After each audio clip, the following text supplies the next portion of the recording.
Attachment to his lotus feet is the perfection that fulfills all desires. He opens my darkened eyes and fills my heart with transcendental knowledge. He is my Lord, birth after birth. From him ecstatic fame emanates. By him ignorance is destroyed. The Vedic scriptures sing of his character. Our spiritual master is the ocean of mercy, friend of the poor, and Lord and master of the devotees. O Master, be merciful unto us. Give us the shade of your lotus feet. Your fame is spread all over the three worlds. We take shelter of your precious lotus feet, Srila Prabhupada. Hare Krishna and good morning. Thank you so much, Adi Purusha Prabhu, for the beautiful transcendental bhajans. And thank you everyone for joining us for Srimad Bhagavatam class this morning. As many of you already know, our dear Ananda Vihari Prabhu is in a retreat in Vrindavan, so I have been asked to host on his behalf. So I just want to welcome everyone in. I see that Nityananda Chandra Das Prabhu, our speakers, already here. Thank you so much.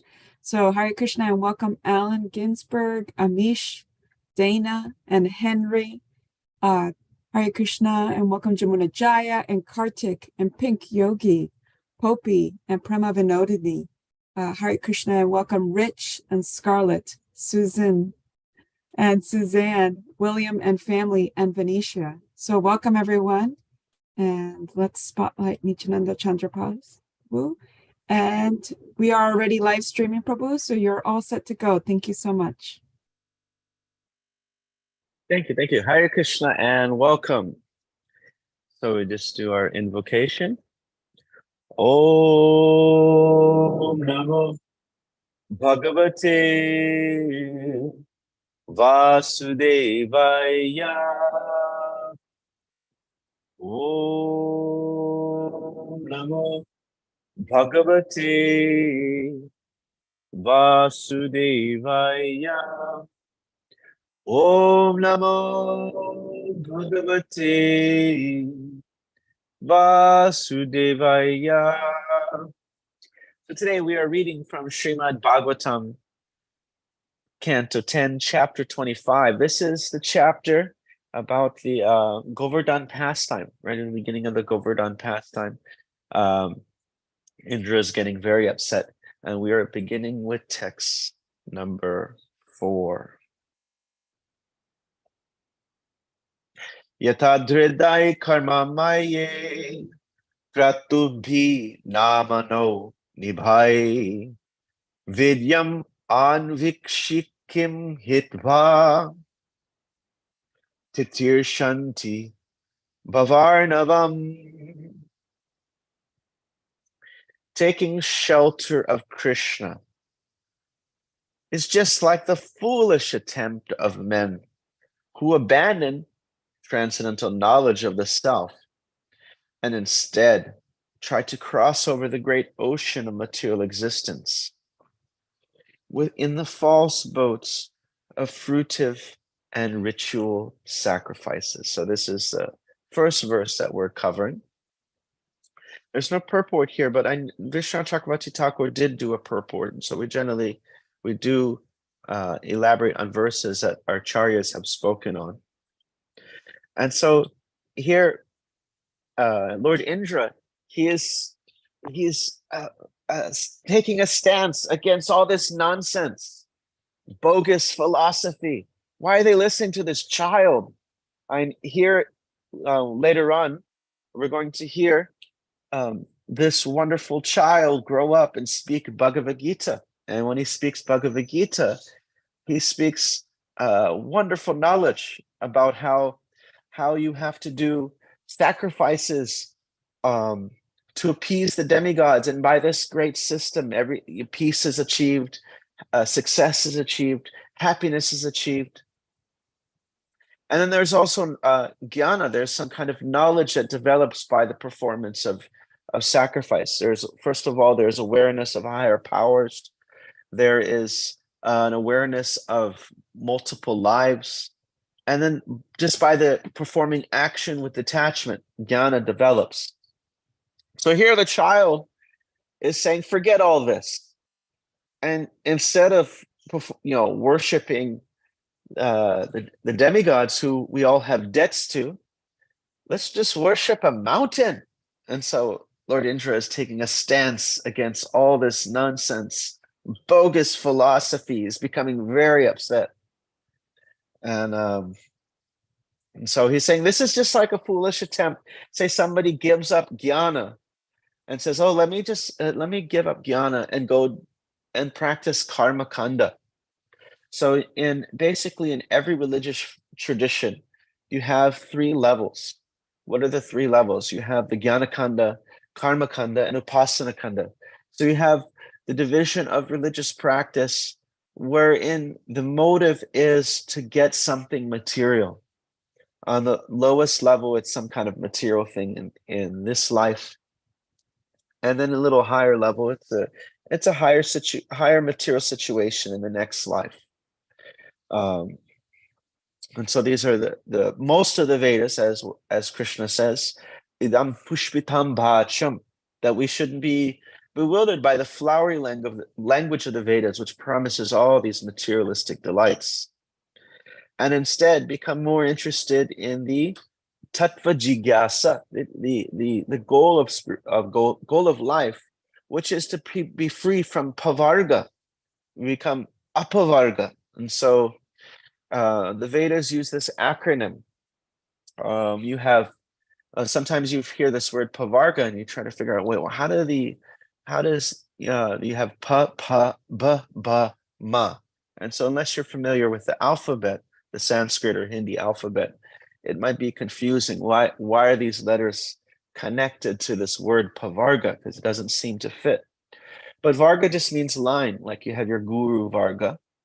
And so you have in Sanskrit, you have the 25 consonants, and they're divided according to where the sounds appear within the mouth. So you have the ka varga, ka ga ga ga ma, and then nya. And then you have, as it goes up in the last line, the last 5 consonants is the labios. So it's pa, pa, ba, ba, ma.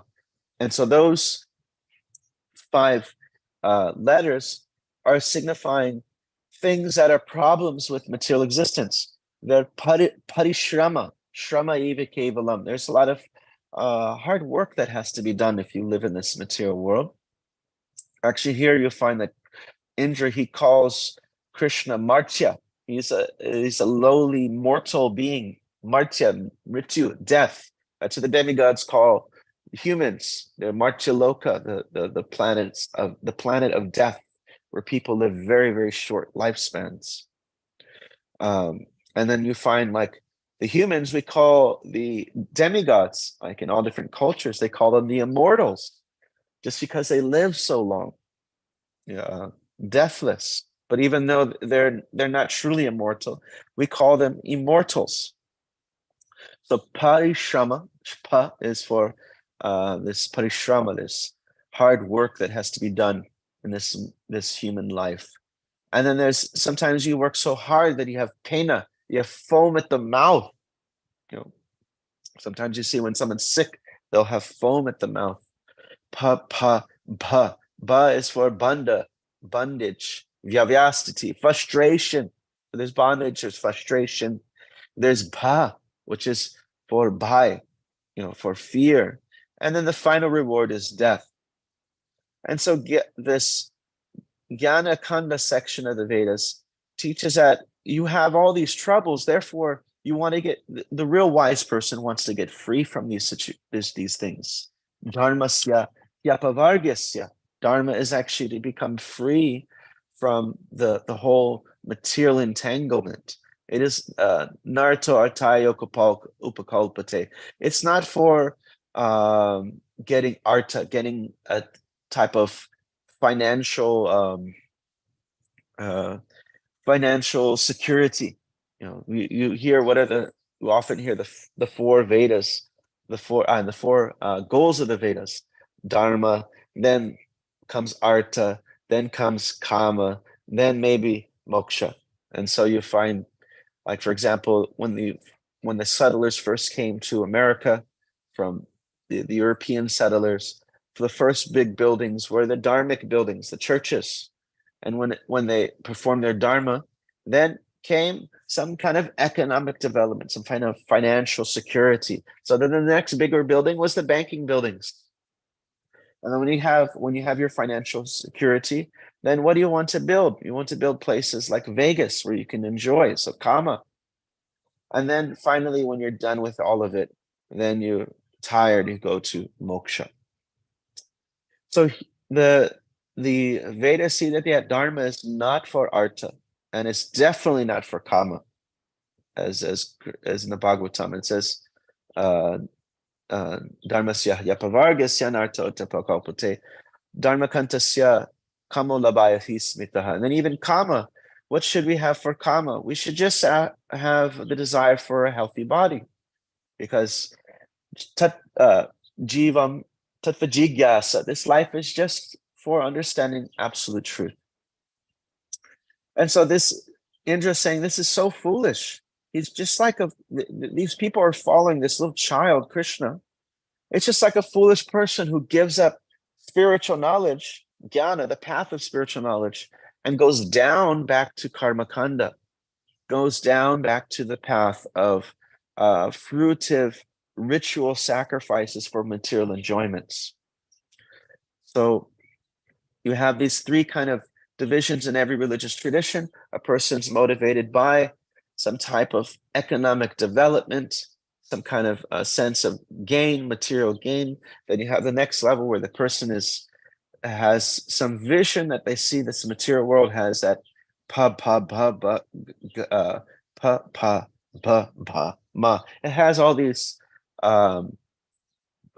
problems, the pavarga, these elements of misery, and therefore he wants to get free from those things.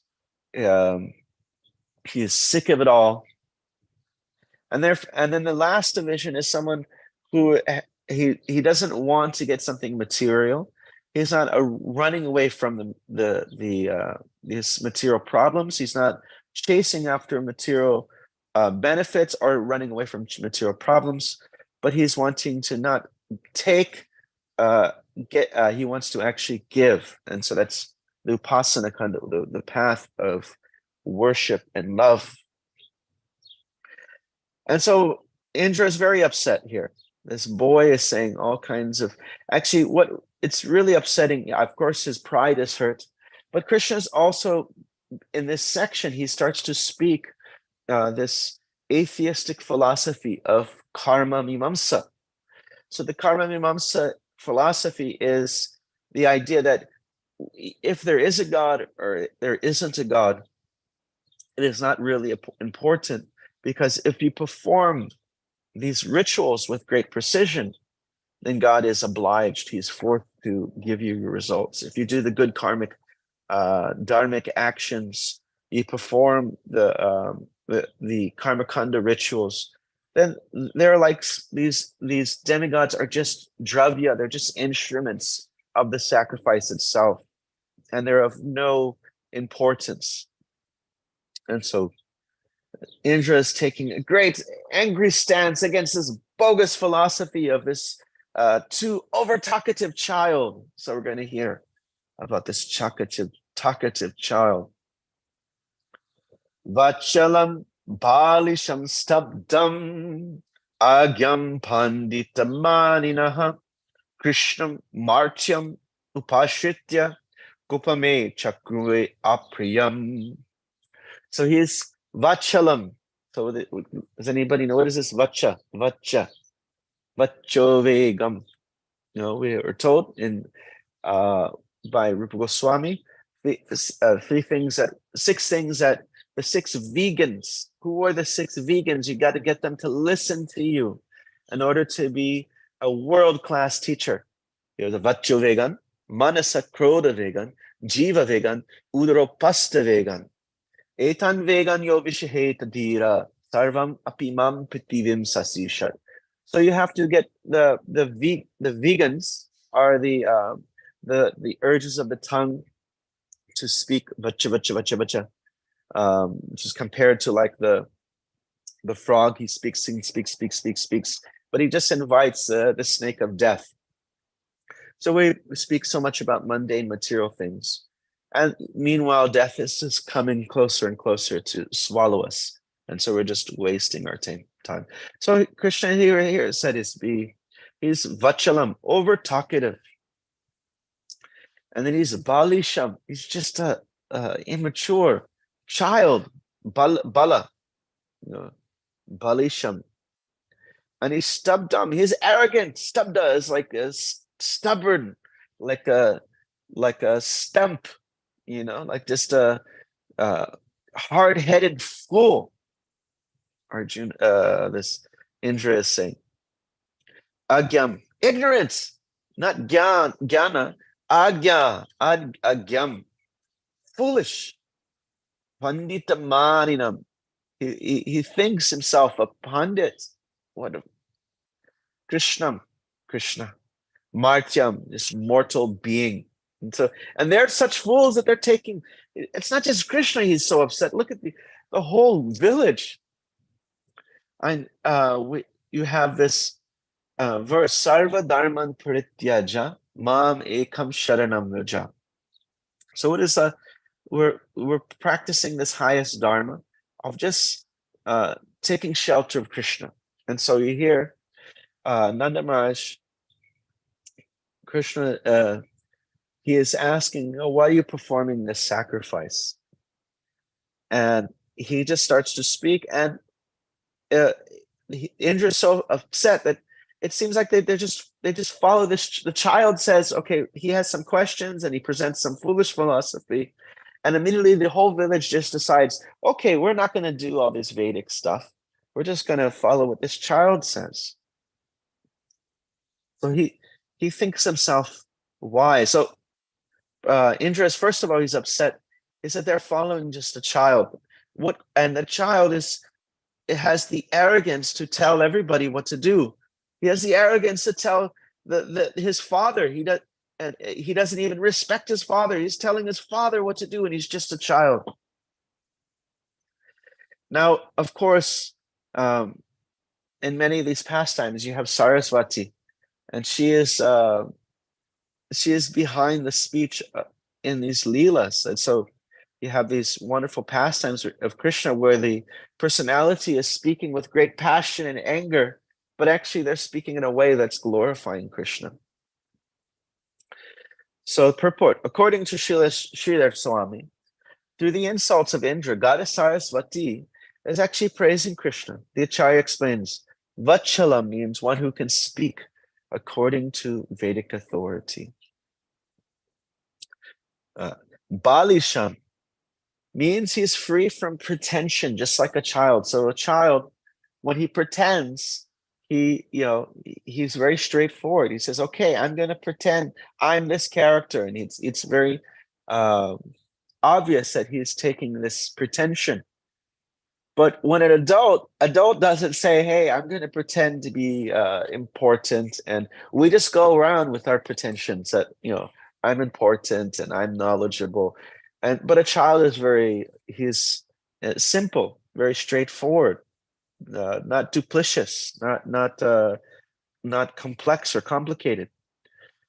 But the adult may have this kind of complex personality where he is outwardly presenting himself a particular way, but inwardly and within his mind there's a whole nother personality that is there. And so here Saraswati is saying that he's free from pretension, just like a child. Stubbdom means he bows to no one because there's no one for him to offer homage. There's no one for him to bow down to. Agyam means that there's nothing for him to know because he's omniscient. So he's everywhere. How do you know everything? The only way you know everything is you have to be everywhere. So Krishna is a super soul. He is present everywhere. And therefore he is, and as a super soul, he is upadrashta, anumantacha. That's the role of the super soul. He's the supervisor, the observer, and the permitter. And Panditamanina means that he is highly honored by the knowers of the absolute truth. So he is He's honored, he's greatly respected by the pundits. And Krishna means he is the absolute truth, whose transcendental form is full of eternality and ecstasy. Martya means, although he is the absolute truth, he nevertheless appears in the world as a human being out of his affection for his devotees. So there's that, what's that verse? Manushanam sahastreshu. No, what is that verse about him appearing in human-like form? Somebody remember that one? Indra wanted to rebuke Krishna as Vachala because the Lord had presented many audacious arguments in the line of Karma Imamsa. So we have Karma Imamsa and then you have Uttara Imamsa. So Karma Imamsa is also called Purva, the prior Mimamsa or reflection on the Vedas. And so the Karma Mimamsa is that concept of that if there are divinities and divine beings, they're all but unimportant instruments who are just subject to the rules of performance of sacrifice, and they're obligated to perform to give the results. And Krishna also spoke Sankhya, which has the there's some atheistic elements that can be found there. Even though he did not accept these arguments, thus Indra is called the Lord Bhalisha, foolish. Indra called him Stabda because he had spoken boldly, even in the presence of his own father. Even though although Indra attempted to criticize Krishna, Lord Krishna's transcendental character is in fact impeccable. And this chapter demonstrates how Indra came to recognize the position of the Lord. So you find this Leela where the Saraswati is. Let's see. There's a question. Good question. So vegan in Sanskrit means urge to speak. Not that you don't eat animal products. Okay. All right. So vegan means urge. Vacha means speak. Vacha vegan. Manasa krodha vegan. Vegan again is the urge of the mind. Urges of anger. Krodha. And so you have this pastime where Krishna, he wanted to see Rukmini display a little bit of anger. She was always so super submissive. Krishna brought her parijata flower, and Satyabhama became so jealous and upset that in order to appease her, he had to bring the entire parijata tree from the heavenly planets at the expense of having to fight a whole battle with Lord Indra. It's another exchange with Lord Indra. And then Indra again apologizes. But you see, Krishna is a very bewildering character. He's covered with yoga maya. So all these personalities constantly misidentify him, can't understand him. And so, but Satyabhama, when he gave Satyabhama an entire tree, Rukmini didn't display any type of jealousy, or she was just so he wanted to see this jealous side, or angry side of Rukmini. And so he spoke to her in such a way to try to invoke this anger. And so he said, I think you found the wrong partner.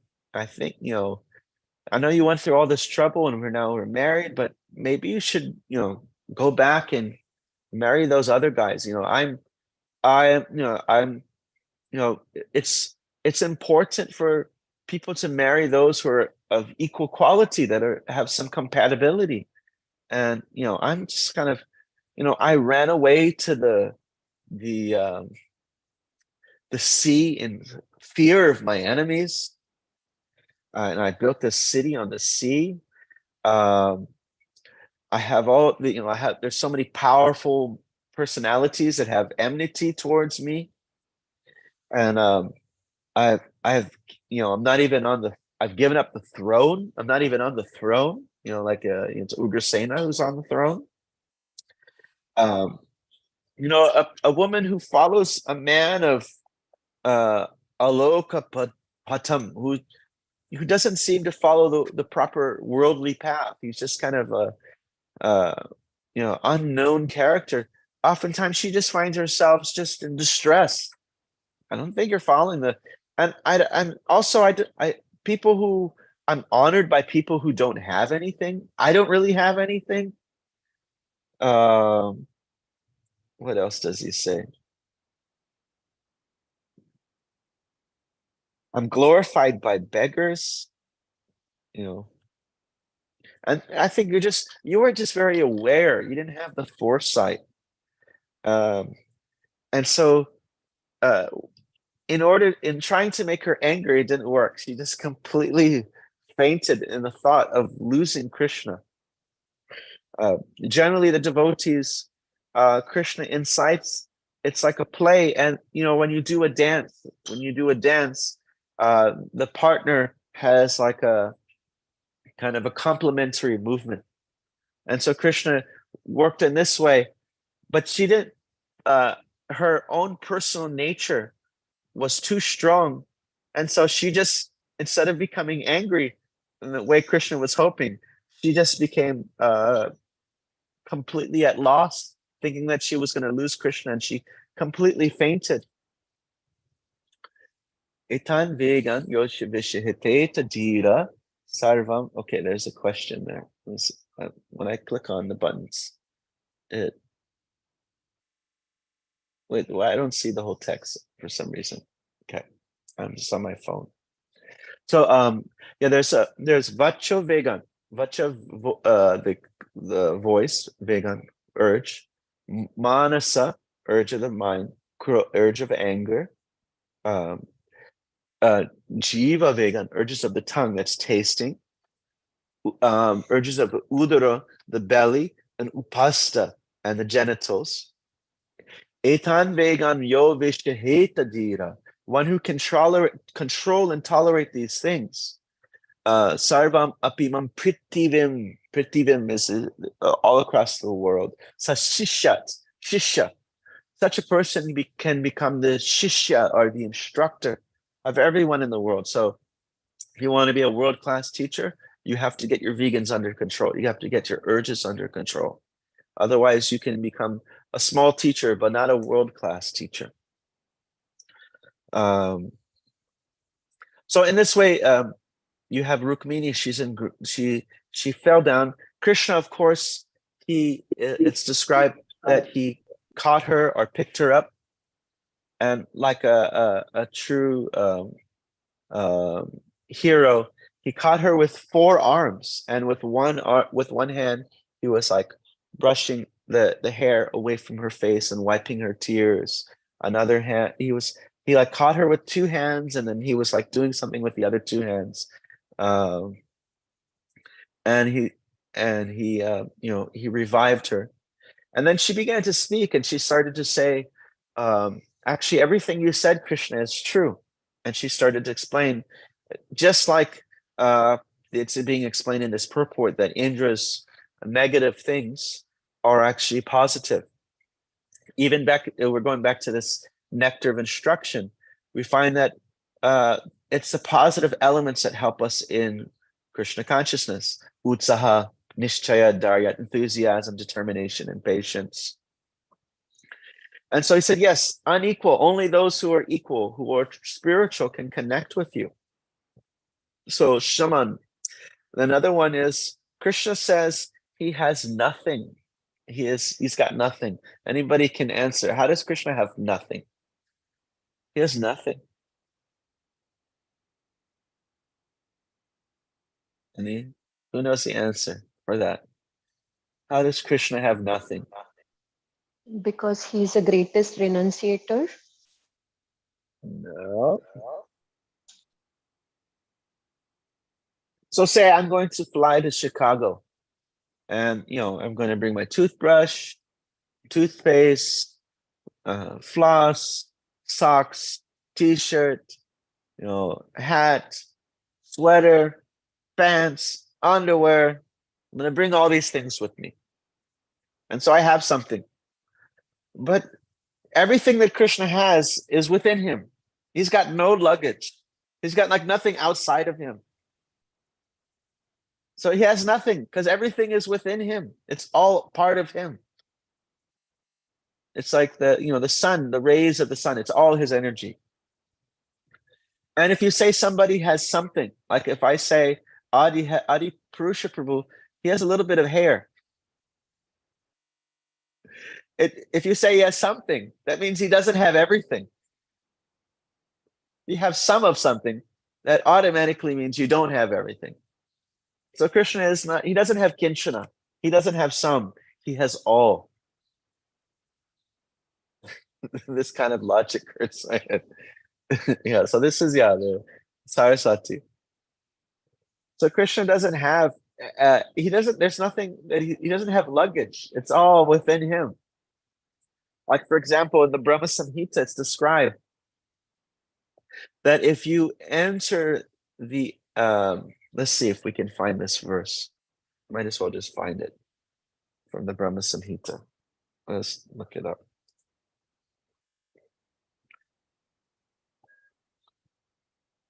Hare Krishna, Krishna Krishna, Hare Hare, Hare Rama, Rama Rama, Hare. Let's see.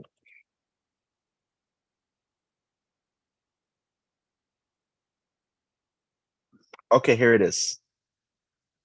Ekyo piso rachitam jagat andakotim yat shaktur asti jagat anda chayat yadantaha andantarasta paramanu chayantarastam govindamadi purusham tamaham bhajami. So this is text 35. Now, Andrea said this kind of logic hurts your head. Now this is gonna really, okay, so he is an undifferentiated being, meaning that there is no distinction between the potency and the possessor thereof.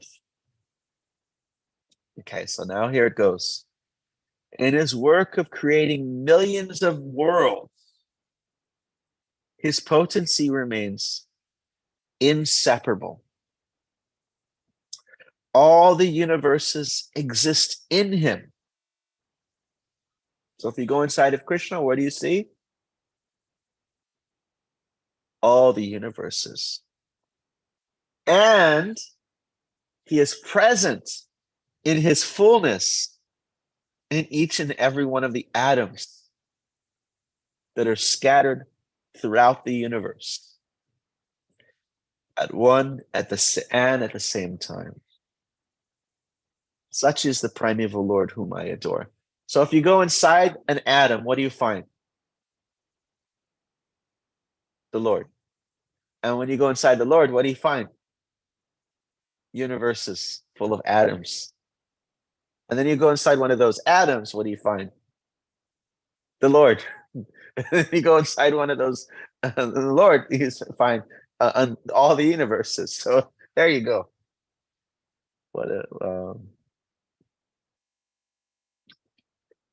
So Krishna is niskinchana. He doesn't have anything. It's all within him in that sense. So, and he doesn't have something. He has all. And it's also described that, he left. It says that Krishna said, "Oh, I left out of fear of the kings. I built a city of Dwarka, and I entered the ocean out of fear." And so Rukmini says, yes, because you fear who are the real rulers of the world? It's the three gunas. And you fear the effect that the gunas will have on your devotees. And so what do? You enter into the ocean of their hearts. And in the ocean of their hearts, you become their protector and their object of meditation. And so, and you have enmity. You have enmity with the powerful. So the most powerful are the influences of the senses. And so you help the devotee fight so they can maintain purity. You help them to fight the impulses of the senses. Tyakva nirpashanam. You give up the throne, meaning you have no attachment. Detached. That was one of the answers I was given. Fully detached. And only those who are unworldly, who are not of this world, can understand you. You're unclear to all the worldly people. Also, yeah, your worshippers have nothing. And how does somebody worship Krishna? It's just like how you worship the Ganga. How do you worship the Ganga? What's Ganga Puja consist of? You give Ganga water to the Ganga. Yes, Adi Purusha. Yeah. So similarly, what do you do for Krishna? You're offering him his own energies. You're not giving him anything but devotion. And so only those of equal status who are also spiritual are good candidates to have your Sangha. And then she said, glorified by beggars. She said, you're glorified by those who've given up the whole world. Then she starts to get a little upset when Krishna starts to glorify these other people. He said, I didn't lack foresight. I passed over Brahma and Shiva in choosing you. Because, they are frustrated by the movements of time, which are impelled just by your own energy. She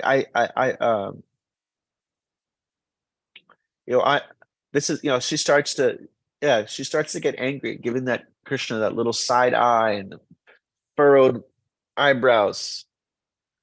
And she said, no, you say you were a coward? And they said they all fled out of fear of you, all these kings. You abducted me like a lion, like a great hero. They said, I'm not a fool. Actually, even the most enlightened kings, they give up everything seeking you. And you say gunarhina, bereft of good qualities. I say gunalaya. You're the abode of wonderful qualities. And then who's another person who started yelling all these insults at Krishna? Here's another one. He had a benediction Krishna would tolerate. Shishupal, I see Adi Purusha Prabhu. Yes. Yeah, so Shishupal had also, he called Krishna Gopal. He says, Pala means protector, like Digpal, the protector of the directions, the deities that protects. But Go also has different meanings. Go also means, I heard Prabhupada give a lecture, and he said, Go also means the world. Govinda means not only gives pleasure to the senses, but the Lord of the world.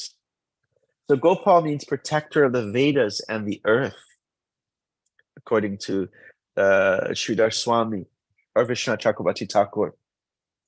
And Shishupal, he started saying these different, he says, Kula Pamshana, you are disgrace to your family.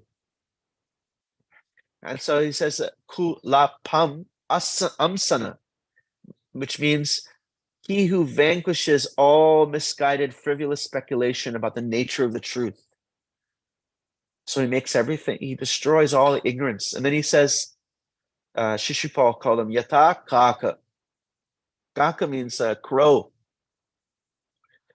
And so if you break up the word differently, it's akaka, which means ka means happiness, aka means misery. So he's pure. He's beyond both misery and happiness.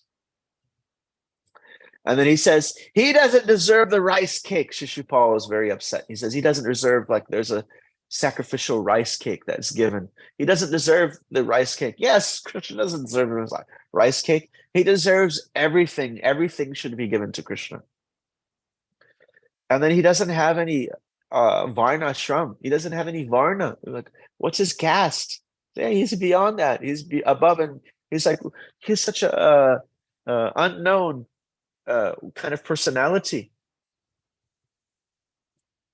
And so in this way, the personalities, they try to degrade Krishna, but goddess Sarasvati makes their insults all glorifications.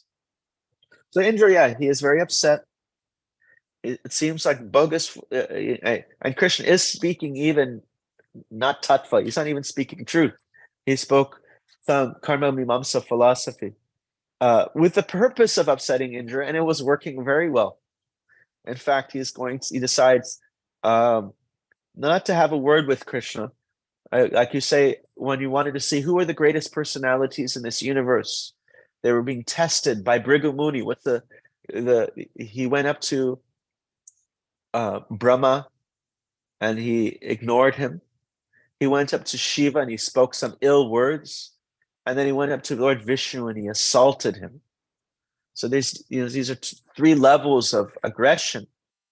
And so first level is just a mental kind of disregard. Next level is verbal assault. And the last level is physical assault. And so Indra is becoming very upset. He's not going to mental or verbal. He's going to physical assault. He wants to kill everyone in the whole village. And he's going to be greatly humbled by Krishna. So we stop here and see if there are any reflections or comments or questions. Hey, Hare Krishna, Nityananda Chandra Prabhu. Thank you so much for leading us on a logic journey. And I see that Jamuna Jaya Prabhu has her hand up. So Jamuna Jaya, please go ahead. Hi, Nityananda Chandra. It's so funny because I was just reading that first part of the Upadeshamrita yesterday in preparation for something. So when you started saying all the bits, it's like, yep. So thank you for that. But I was just really reflecting, isn't it the way God, the Saraswati makes everything actually glorification? And it's just, I was just thinking it's a nice meditation for us to be like her, to make everything out of our mouths, both the glorification of Krishna, but also to try to see the best in others, to try to see even the negative and try to see it as it's a good exercise. Like, let me be like Saraswati. And I may want to say something really nasty about this person, but instead let me try to flip it and say something really kind and compassionate. So that was just running through my mind during that whole section. So thank you so much. Thank you. I have, do you know the Austerities of Speech in chapter 17? Yep, I sure do. And so in my son's social studies textbook, they had an acronym, and the acronym perfectly matched what Krishna was saying in Bhagavad Gita, except for the S. So the acronym is THINK, and then you just have to add the S. Thinks. The bhakta, he thinks before he speaks. So truthful, helpful, inspiring, necessary, and kind. So that's anudvegam karam bhakyam satyam prihitam chaya swadaya abhyasanam chaiva vanmaya tapuche. So the swadaya means spiritual or scriptural or coming from a sacred source. So that's just the S. You add that S there. He thinks before he speaks. Can you say those words again so I could type them into the chat again, please? So truthful, helpful, inspiring, necessary, and kind. And then sacred source. Sacred source is what we would add. Okay, great. Yes. So I could say something that is truthful, but maybe it's not necessary. I could say, your nose is really huge, and that could be a truth. But is it necessary? Or is it helpful? These are, and it's a little bit of a balance of, what is it called? Sensitivity on one side and sensibility. And sometimes some situations may call for more sensitivity. Like if you're not the priest from the temple that's invited to speak at the funeral, then you don't go to the funeral and say, well, he was not the body, unless they're like, maybe they're asking you to come and say something like that. But generally that's, you become very insensitive. And then sometimes sensible. You see some kid like playing some game with a blindfold and they're about to fall off something really high up, and you may scream some foul words at them, and you're not sensitive at all, but you're trying to get their attention. So you're just sensible and you're not being sensitive. It's like, excuse me, no, you're like, you said you're about to fall off the building, the edge of the building or a cliff, and you might yell out some scream, might even use foul words. So there's a balance of sensitivity and sensibility, and we're meant to employ both of those things at all times as much as we can. Thank you so much. Anybody else have any questions, reflections? I think we're gonna. I want to thank you for the class today. Hartik shared something in the database that helped me appreciate more what you were saying about vegam and vegan. I didn't know they were spelled differently and yet mean almost the same urge as vegam, and urges is vegan with the N. That's so interesting. Sorry. Thank you. Thank you, William. Sorry, I had to mute you because we were getting a little bit of feedback. I don't know if anybody else was hearing that. So it's 8 o'clock. I don't know if we're going to have darshan soon, but if there's anybody in the temple room who wants to speak before we have darshan.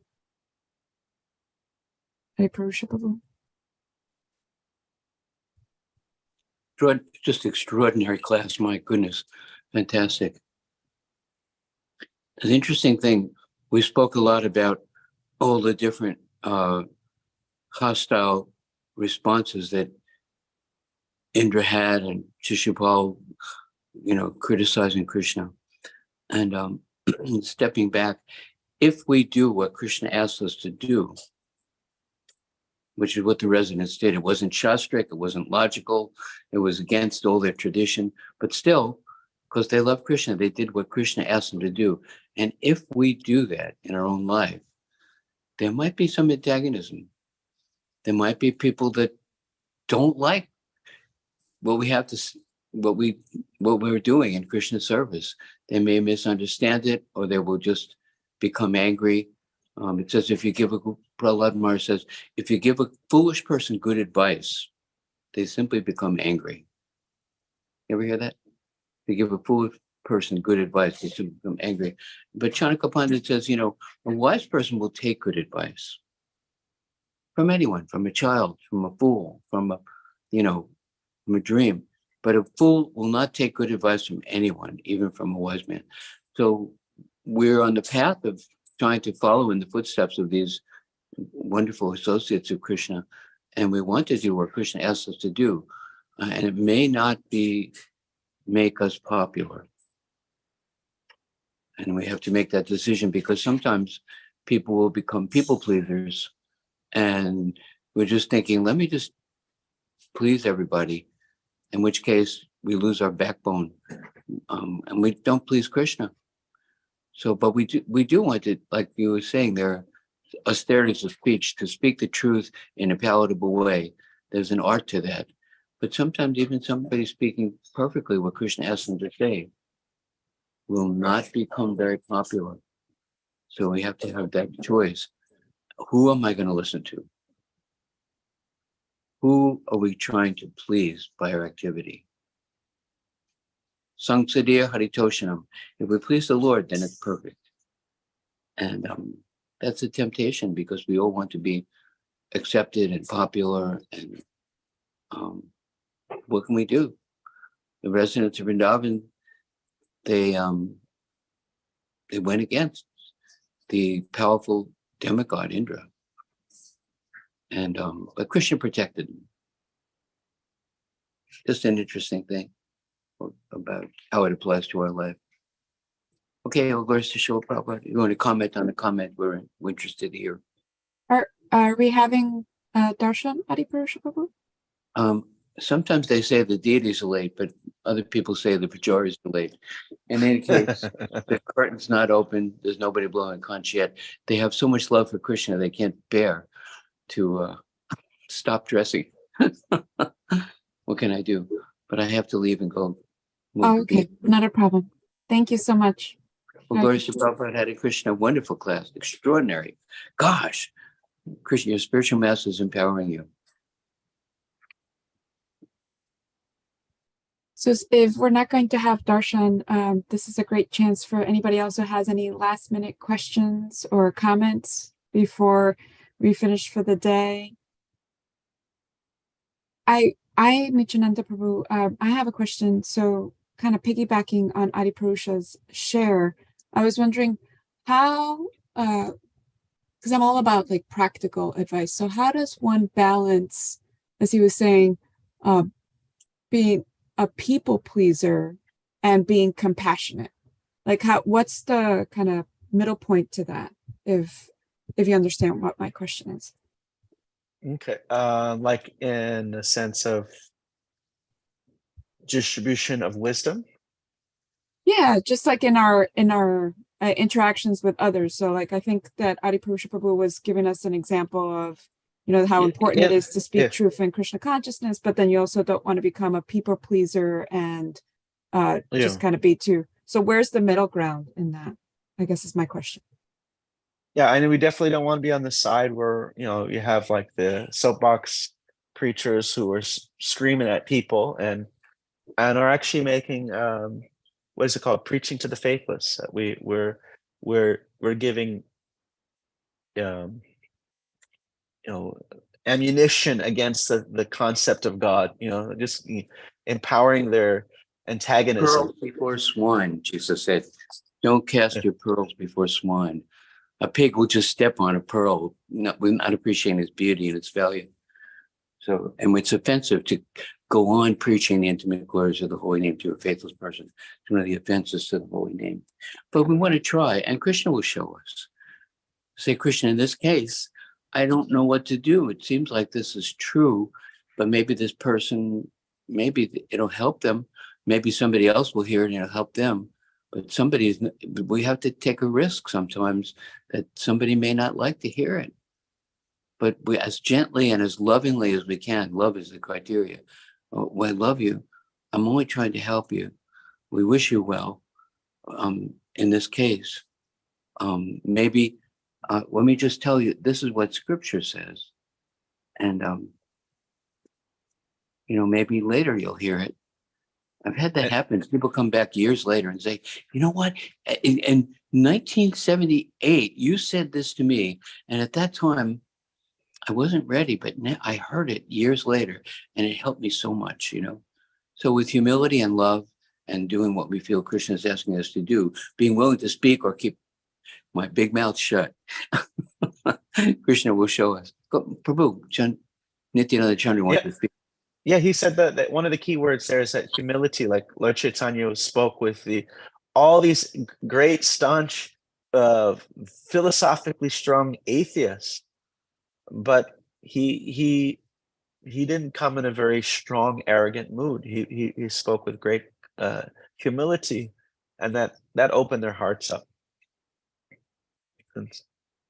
Thank you so much, Nityananda Chandra Prabhu. And I really like your point of being careful that our speech doesn't empower people's dislike of religion and kind of just feeding into that whole angry preacher vibe that really draws people away from being near God or even thinking or having a relationship with God.